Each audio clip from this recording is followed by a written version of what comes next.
Hello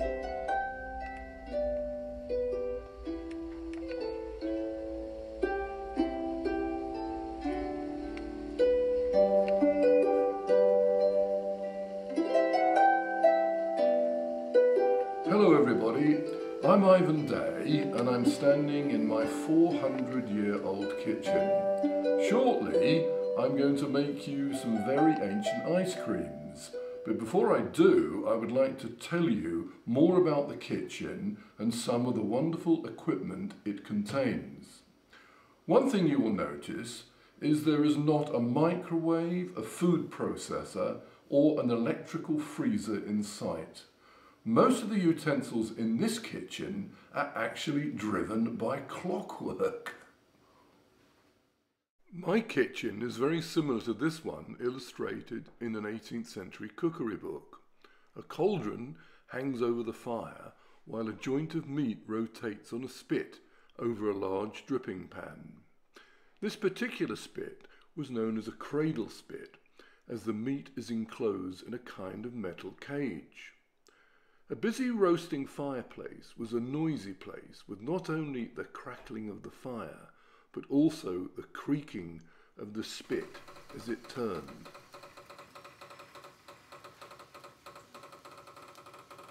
One distinctive sound was the noise made by the clockwork spit jack as it turned on the chimney breast. Mine is driven by a weight, actually a redundant cannonball. The rope creaks as the cannonball descends. Listen to this curious cacophony, the long-forgotten sounds of an 18th century kitchen.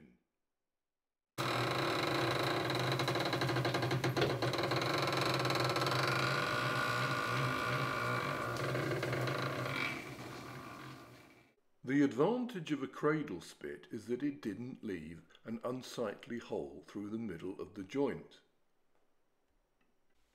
In front of a crackling fire, another clockwork engine can be used to cook a goose or fowl above a tray of roasting potatoes. Over the centuries, the kitchen has changed. This range dates from the 19th century. The two pewter moulds on the table for making shaped ice creams are also from this period. Our ancestors loved their food to be visually appetizing. A large number of dishes were created in moulds in order to make them more tempting. There were, for instance, many moulds for making really stunning pastry and pies. This copper mould was used to bake the pastry case for a cold meat pie. These first appeared in France at the end of the 18th century. They were made in an incredible variety of designs.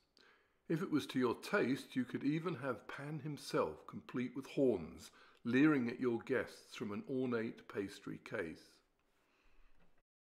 Wooden moulds, like these, were used to make decorative leaves to ornament the top crust of the pie. These so-called pastry boards were carved to a high level of craftsmanship. They could produce delicate leaves for providing the perfect finishing touch to a stunning pie. Very similar wooden moulds were used for making gingerbread. This mould dates from about 1630, and as you can see, it's not in very good shape. However, these two characters made from white gingerbread have been pressed from the mould on the left, which was carved when Shakespeare was still alive and still in excellent condition. Other wooden moulds, like this beautiful example, were used for pressing sugar paste to decorate sugar sculpture and ornamental cakes. One very popular dessert dish was a fish, a tiny fish, made in a salt-glazed stoneware mould. And this was used to make fishes out of flummery, which were then gilded with gold leaf to make them look just like goldfish, often swimming in a pond made of clear jelly. Perhaps the strangest of all 18th century dessert dishes was something called a Solomon's Temple, which was made in this curious mould with an obelisk on top. When it was taken to the table, it tended to wobble precariously, so it was stabilised by sticking flowers into the points of the little steeples and obelisk. The author of both the Gilded Fish and Solomon's Temple recipes was Mrs. Elizabeth Raffald. Elizabeth was very fond of dishes made with flummery, what we would call blancmange today. You can see her handwritten signature on this first edition of her 1769 recipe book. Mrs. Raffald included an ice cream recipe in her book. However, the very first recipes had appeared 100 years earlier. By her lifetime, recipes for the frozen treat had been published all over Europe. In Italy, ice creams were called sorbetti. In Spain, gelados. In France, glace or neige. And in England, ices. As well as recipes, some books included illustrations of the equipment needed to make the ices. This is perhaps the earliest, published in France in 1751. The wooden pail contains a metal freezing pot, or sorbetier. In 1768, a mysterious French author called Emmy published a book devoted entirely to ices, in which he gives over 100 recipes. These include some unusual flavours, such as ices of violets, saffron, and Tokai wine. In one of his engraved plates, he illustrates a typical sorbetier, but also shows us another essential tool, a long-handled metal spoon called a houlette. In England, this was known as a spaddle. In the engraving on the left, you can see the full set of kit used to make frozen desserts before ice cream machines emerged in the middle of the 19th century. To freeze its contents, the sorbetier had to be surrounded with a mixture of ice and salt. On the right is the equipment I'm going to use in this video. Emmy also provides us with some important clues showing us how this kit was used. On the right, a young ice cream maker spins two sorbetiers using their large curved handles. This procedure was carried out in the early stages to make the liquid slosh about in the pot to encourage it to cool down evenly. On the left, his companion is scraping the freezing mixture with his spaddle. This much later engraving of a large ice kitchen shows even more of these forgotten arts. The man on the far bottom right is probably using his spaddle to spin the sorbetier in the ice to add air to the mix in order to make it light and creamy.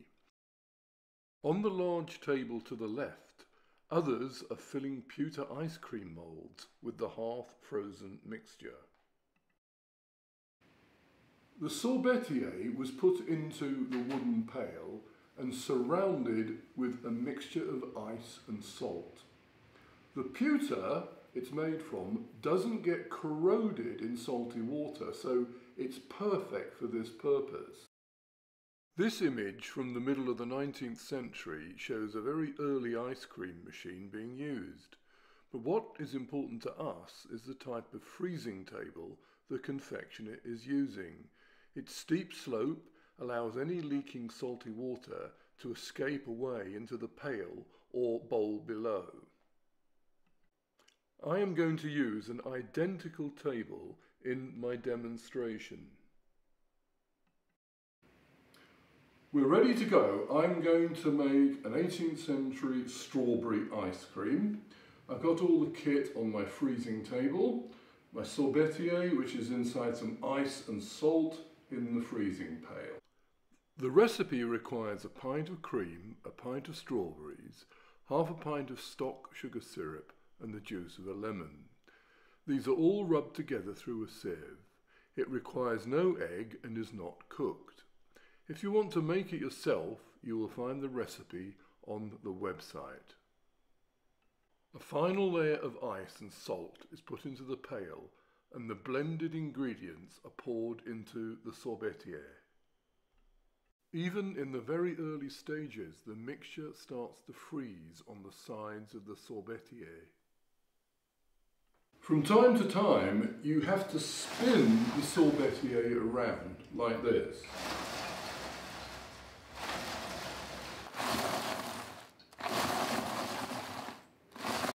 After about 10 minutes, the ice cream starts to set inside the sorbetier, and I'm going to scrape it down off the sides, and then it's possible to start to spin it round really rapidly.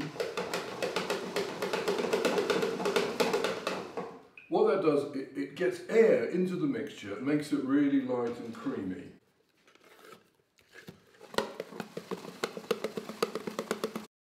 I've moved the sorbetier onto a table because the ice cream is now beautifully set.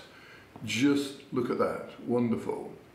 And it would never have been served straight from a crude pewter sorbetier. It would go to the table in something much more elegant. This is a 1780s, 1790s French seau à glace, a freezing pail, which was used to serve the ice cream. And I'm going to explain how it works. So I'm just going to take the lid off and put it aside. And you can see the bottom part is quite accommodating. It's got a lot of space in it. And I'm going to put into that some ice. It doesn't need very much. A bit more. Should be about it. And this works on exactly the same principle as freezing the ice cream itself. We need to put some salt into there, so we're going to mix a little bit of salt, not too much, maybe 3 spoonfuls, like so, and then give it a bit of a mix with the ice spoon. The other part, this bowl, sits very neatly inside the pail itself, like that, and that ice and salt will make this incredibly cold.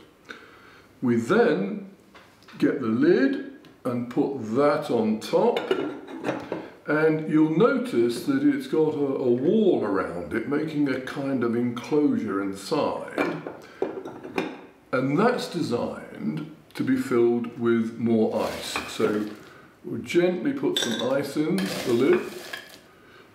What we're going to end up with is ice below and ice above, with the ice cream trapped, if you like, in the middle. And this whole apparatus is designed to keep the ice cream from melting. So it can go from the ice kitchen to the dining area. And what is incredible is this will actually keep the ice cream frozen for about 3 hours. If it starts to melt, the waiter could actually replace the ice. Usually just the top lid is enough, and that will keep it frozen a bit longer. So the final thing is to put a bit more salt on top. And quite a few hundred years before electrical freezing, it was possible to preserve or conserve your ice cream. The important thing is to be very careful with the salt, because if you get it in the ice cream, it's going to taste really unpleasant. So I'm just going to very carefully take the lid off, and I'm going to start to fill the basin with some ice cream. And you can see it's beautifully set. I'm really quite pleased with that. Once the ice pail has been filled with the incredibly creamy and delicious strawberry ice, the lid is placed back on. The process works so well that the ice cream will remain in a perfect state even when it is served in a very warm room. In 1764 London, a pint measure of strawberry ice, just like this, was sold for about 3 6p, equivalent to $25 of today's money. One of the most expensive ices at this time was pineapple, a pint of which cost 7 6p, about $50. So ice cream was a luxury item enjoyed only by the very rich. I made this spectacular moulded pineapple ice cream with a late 18th century mould. Real pineapple leaves had to be added to complete the effect. The mould was formerly used in an important confectionery shop in London called the Pot and Pineapple. This fashionable establishment was started by Domenico Negri, a confectioner from Turin, and his English wife Anne Gunter. The couple opened their doors in the late 1750s and became celebrated for the quality of their ice creams. Rather worryingly, the mould resembles a bomb, but opens out into 3 distinct hinged sections. This is Signor Negri's trade card. When he died, his wife Anne continued the business and then passed it on in the 1790s to her nephew James Gunter. This sorbetier, marked with his name, dates from that period. Sadly, Negri never published his recipes, but 2 of his apprentices did. One of these was Frederick Nutt, whose Complete Confectioner of 1789 contains many recipes that were once enjoyed by Pot and Pineapple customers. A final draft of Nutt's book in his own handwriting has survived. In it, there are recipes for burnt ice cream, millefeuille ice cream, fresh currant ice cream, burnt almond ice cream, cedrati ice cream, parmesan cheese, and damson ice cream. Many of these ices were moulded into novelty shapes. This 18th century engraving depicts a number, including some to make ice creams in the guise of asparagus, truffles, and crayfish. These are moulded asparagus ices. In certain atmospheric conditions, a rime frost forms on the demoulded ices, as on this sorbet basket of flowers. This phenomenon is particularly effective on this swan, as it resembles the bird's soft, downy feathers. Behind the swan is a pineapple made of water ice. I'm going to show you how to make a very similar one. 18th century ice cream moulds, like the pineapple I showed you earlier, are very rare. This one dates from the 19th century. Throughout Europe, the pineapple was a highly prized exotic fruit, but if you really wanted to impress your guests, why not ornament your table with one made from ice cream in a mould like this? To keep the mould cold, it is placed on a napkin over a tray of ice and salt. Semi-frozen water ice is worked into the mould with a spoon, and the mould is closed and topped up. It is then wrapped in brown paper and immersed in a pail full of salted ice until frozen, which takes about 3 hours. A big moment has arrived. I am now going to demould the pineapple, which you can see is still wrapped up in brown paper, which stops the ice from sticking to it. I'm going to dip it into this bowl of really cold water. If you use hot water, it will be a disaster. The mould is immersed for about 10 seconds and carefully opened to reveal the frozen treat. During the course of the early 19th century, moulded ices became ever more popular. So much so that by the 1830s, the elegant porcelain serving pails started to vanish from the scene. I hope you've enjoyed this video and that you will have a go at making some of the old ice creams from the recipes on the website.